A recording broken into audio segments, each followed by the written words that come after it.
Hello everyone, my name is Pixlriffs, welcome back to Decidedly Vanilla. How are you guys doing? Hope you're having a fantastic day, hope you all had a great start to the new year, and thank you so much for the support on the last episode where we built this redstone beacon kind of thing in the background. It's gone down really well. I'm very happy with everyone's response to this. It seems like you guys really enjoyed the design of that, and so in today's episode I plan to build a couple more, and we're going to get into a little bit of design variation, I think, on this kind of thing. But yeah, planning on building a couple more of these in a few different ore types. That's the idea. Anyway, so we're going to get on with that. Got a couple of other projects I've been working on in the background in the meantime, and you'll notice that a couple of things are different around here. For a start, I've gone back to the old default texture set for the moment, despite the fact that maybe about 2/3 of the people on the poll in the last episode voted to keep the new default textures, the kind of beta texture pack that Mojang is working on. And yeah, I figured it would be a better idea to introduce it to my videos kind of slowly instead of just being like, bam, it's here and it's here to stay. Aside from that, we also have the Harmony series using that texture pack as well, so I feel like you guys are probably going to get a decent dose of that texture pack. I think for this series, I might keep it around, I might reintroduce it later on, and I might use it for stuff like time lapses, where you're looking at the bigger picture, you're not looking at textures up close so much as, you know, what I'm building from a distance, so the individual textures aren't going to stand out as much, and the people who don't like them aren't going to mind as much. Plus, we got some lovely leaves in the B-dubs texture pack here, the leaves that I've just taken, and none of the other changes that B-dubs has made to the texture pack, but I think this is gonna make a return for the moment, and then we'll see how things get on later. We might use the other texture packs for other things, and it's also, I guess, possible to edit the texture pack, so we could always swap in a few of the textures that we're really fond of.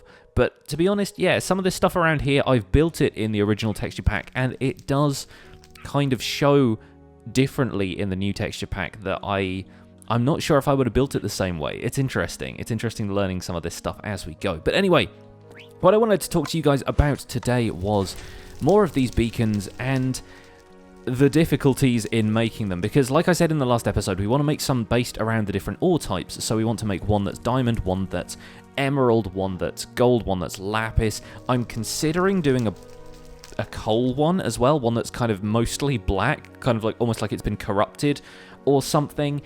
I'm probably going to skip over iron. Like I said in the last episode, iron is not necessarily on my agenda because it's fairly close to redstone, and I don't really like the kind of pinkish color that iron has. That sort of, yeah, weird sort of coppery color. It's not...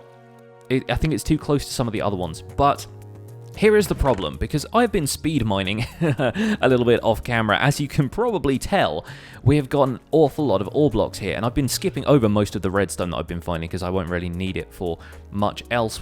I've also been skipping over the iron because we have an iron farm, but coal we've been getting in spades, as we have gold ore, lapis ore, and diamond ore. The diamond ore generation on this server, you guys, is absolutely insane. It's crazy. You find diamonds in much bigger veins than you normally would. Like, I've found veins of diamond that have been like 10 or 11 blocks long, right? So I have almost 4 full stacks of diamond ore here, not to mention the fact that I have a ton of diamond blocks in my ender chest right now. So we don't need diamond. We don't lack for diamond in the slightest. This is probably enough of what I need to make at least 3 more beacons. We can make the diamond one, we can make the lapis one, we can make the gold one, probably the coal one as well if we want to do that. But the problem, as you can probably see, is emerald ore. Now, emerald ore is very difficult to come by, mostly because it only occurs in extreme hills. And this is why emerald ore is actually one of my favorite blocks in Minecraft, is because it's so rare. It's got a completely different texture to the other ore blocks.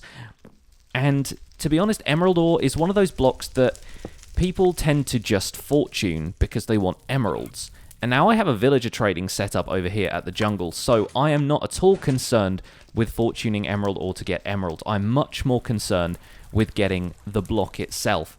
And that has proved very difficult because despite the fact that in this server the ore generation is slightly upped, so we're getting crazy veins of diamond, emerald ore still only occurs in veins of 1. And they're only in extreme hills, and they're still quite difficult to come by. They only occur in between the same ranges as stuff like gold and lapis, so between 32 and downwards. Now, because the terrain generation on this server is a little different, you'll find it's actually slightly different. It's probably more like 40 that gold and stuff starts generating. But still, I've only managed to find about 25 emerald ore, and I've had a little bit of it donated to me by a couple of people on the server, and so that's kind of what I figured I would do. I would set up a donation station over at Sea Haven to see if anybody could donate some emerald ore to me, because I'm going to have to be gathering that kind of in the background while I'm working on other projects, and I don't have time to just go and speed mine out an entire hill in the extreme hills biomes in order to get the emerald ore that I want. In fact, I've had better luck from just caving in emerald kind of country in the extreme hills biomes than I have from speed mining, because I'm clearing out such a large area that it's not going to generate that amount of emeralds in such a short area. Now, let me quickly look at this book, because this book has been hanging around since apparently before the holidays, but I didn't get a chance to look at it because I've been doing so much work just around my lake here. So let's take a quick look. This is from the Cirque. Merry Christmas. Carl the Cactus has a gift for you. Head on over to Cirque's Rangin Shahar, which is his desert base, to collect your present. There's a rail line to it in the train station. So let's hop on over there real fast on our way to Spawn, or Sea Haven rather. I still always call it Spawn. And we're going to see what this is all about. Well, it seems like this might not have been the best time for me to visit, because there's a lot of cactus around here. Let me see if I can take a quick look at what's on this sign. I have a feeling the Die Chappie. Okay, there's a bit of a prank going on here from Awooga, so perhaps not the most opportune time for me to turn up at Cirque's base, but here we go. Here we go. Let me take a quick look around here. I haven't actually seen a whole bunch of this because he's been doing a lot of work on this, and I assume that is Carl the Cactus over there. Yeah, I haven't visited this place myself in person. I think I've flown over it once or twice, but oh my word, the Savannah M biome is out here, and wow, that's pretty cool. That's pretty cool. Even with the, like I said, the extended terrain that we have, the slightly amplified bits here and there, it's still looking pretty awesome nonetheless. Now let's see if this still has any presence in it. I know it's been a little while, but oh, it looks like they're all named. Oh, wonderful. Very cool. Oh, by the way, yes, Zloy is back on the server. You guys may have noticed that. If you're subscribed to him, he put out an episode not too long ago explaining that he was the one who left the poop on my jungle temple and the pranks around the various areas of the server. Now, where is mine? These look like they're in alphabetical order. Yeah, there we go. So mine is there. Oh, we have two die vouchers in the form of 2 diamonds. Fantastic. I'm actually going to definitely use those because I have been using Cirque's Die Shop quite a lot, as you might gather from the fact I've got some glass in my inventory, and we've been working a little bit on the station build in the Nether, and it's not quite done yet, so it's not quite ready to show you guys the full extent of what I've been doing. But oh my word, there's a lot of cactus.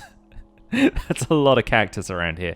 But this is a pretty cool looking place. I like the theme he's got. He's got kind of desert builds with a lot of dark oak wood. I think that's dark oak wood anyway. And yeah, it's a nice looking base. I'm liking it a lot. So I'm sure you'll be making a return here at some point. Let me see if I can drop down in a safe spot next to the nether portal. There we go.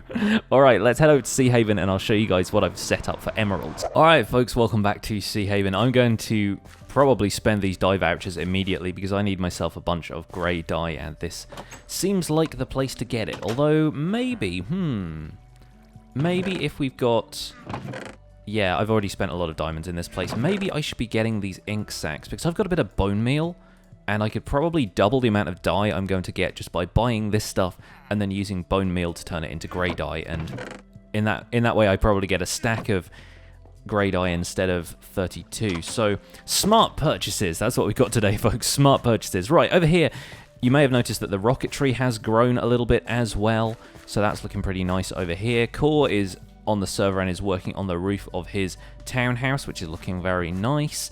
And over here, this is how to get to the Emerald Ore donation station for anybody who's on the server and happens to want to donate. You can come out of this side of the portal, and it's on the path kind of between the path that leads up to the smeltery and the one that leads to the community mine. So this is the Emerald Fountain.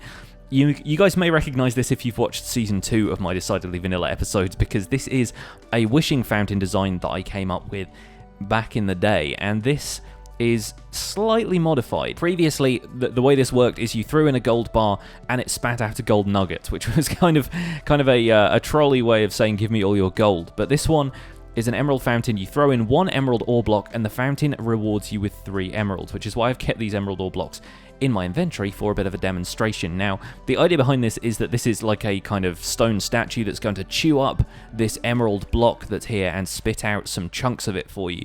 That's the idea. It's got a little emerald block floating above there as well, because like I said, emeralds you can get just by trading with villagers, so you can have an abundance of emeralds and still not ever get that much emerald ore. But if you throw an emerald ore block in here, it spits out 3 emeralds for you, and sometimes they end up in the fountain because it doesn't spit them super far, but you can always jump in there. This thing is locked.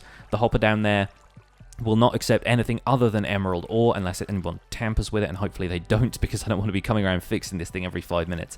But then every time you throw in an emerald ore, it will spit out 3 emeralds for you, and it used to be a 1-for-1 trade, but I figured people are going to want to hand in their emerald ore and basically get the amount of emeralds that they would get by fortuning the block, and on average that's about 2 or 3. You know, sometimes it can be 1, sometimes it can be 4. I figured 3 was an acceptable compromise. I have a way, I think, I'm not very good with redstone, so I have a way of making this spit out 4 using an observer, and like it's just about changing the amount of pulses that get sent to the dispenser, which right now is happening with a piston and a redstone block. You probably heard a little bit in there, and that's meant to be like, I guess the sound of it could be like a chewing noise, like this thing is actually chewing on that emerald block that's in its mouth. So I compromised on that a little bit. I didn't want it to be that noisy, but I figured it sort of lends itself to the character of this thing. But there you go. So the emerald ore wishing fountain is up here, and you can just throw in an emerald ore block to receive 3 emeralds as a reward. Now I'm going to replace these emeralds back in the dispenser back here because, as I mentioned, I don't really need emeralds right now. What I do need is emerald ore. Now let me find the dispenser. I think it's under here somewhere. Yes, there we go. Okay, let's pop the emerald back in there. So I've got a plentiful supply at this point, so it's not exactly going to run out of emeralds at any point, but I figure it would be good to collect that amount. I'm not sure quite how many emeralds that's going to... I think that's probably going to lend up to 64, roughly 64 emerald ore blocks. So hopefully, if people are generous and can throw a couple of emerald ore blocks in there, I will get closer to being able to make one of the emerald beacons. But I'm going to need an awful lot of it. The redstone beacon took probably about 2.5 stacks of redstone ore, so I'm going to need to do a little bit of mining myself, or maybe if anybody gets lucky and throws in a whole bunch of emerald ore, then I'll be able to use that, and I'll just need to resupply this with emeralds every now and again. But it's very important to only throw in 1 emerald ore block at a time, because otherwise the redstone mechanism will get stuck. So anybody on the server who's watching this and wants to use this, bear in mind that it's probably going to get stuck. Anyway, without further ado, I'm going to head back over to the jungle base, and I'm going to work on another one of those beacon obelisk type things. We're probably going to do another time lapse for that, so I'll see you guys on the other side.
Obelisk number 2 done, and there it is, folks. This is probably, no, I'm not even saying probably, it's definitely, hands down, without a doubt, one of the most expensive things I've ever built. If you consider just the value people put on these, dang it, with the slime elevated.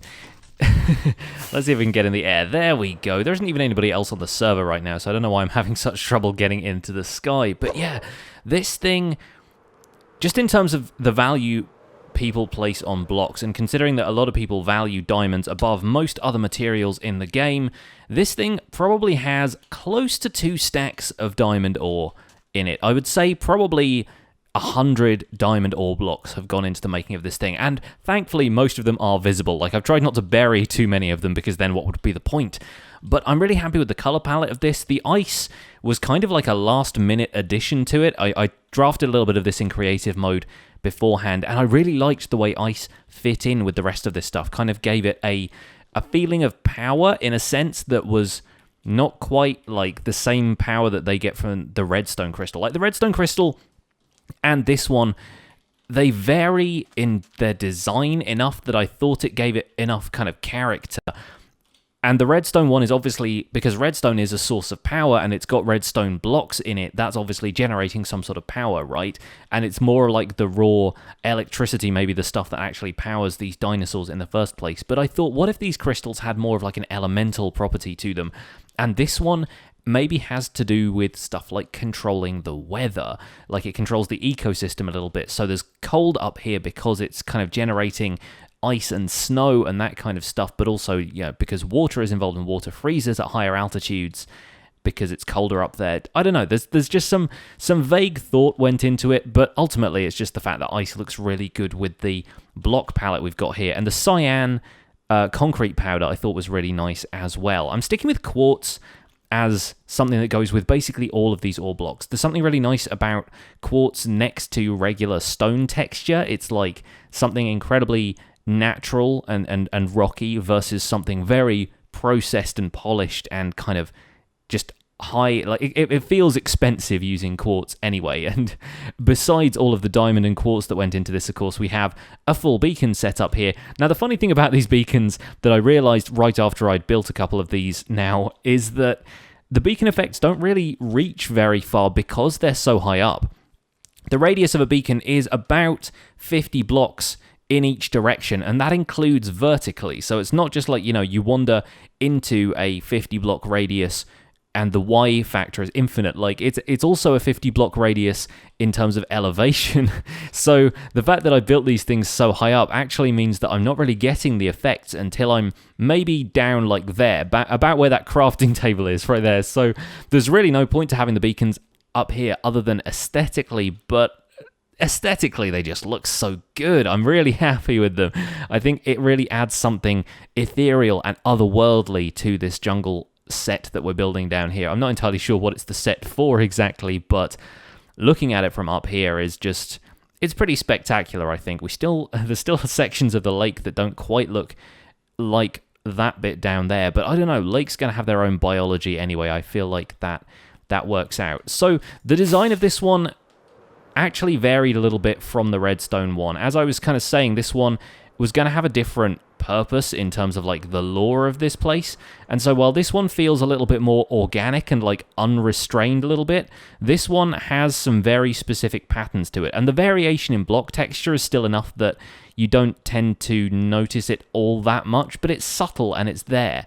Like the fact that the quartz thing feels very much like a diamond shape. It feels like it's got a pattern, and the pattern repeats on all 4 sides pretty much the same, except maybe a little bit of the ice, but it's a much more symmetrical build than that one is, which kind of implies a little bit more control and order. So that's kind of what I was going for with this, and I'm really happy with it. I'm so happy with how this whole thing turned out. But that is probably going to do it for today's episode, folks. We'll see how much emerald ore we can gather in the meantime, and hopefully we'll be able to get an emerald, one of these obelisks, built in future. But for now, that's going to be it from me. Thank you so much, as always, for watching Decidedly Vanilla. I am loving getting back into this series and doing a little bit more work, so I hope you guys are enjoying it as well. Leave a like on the episode if you are, subscribe to my channel if you want to see more, and I'll see you guys soon.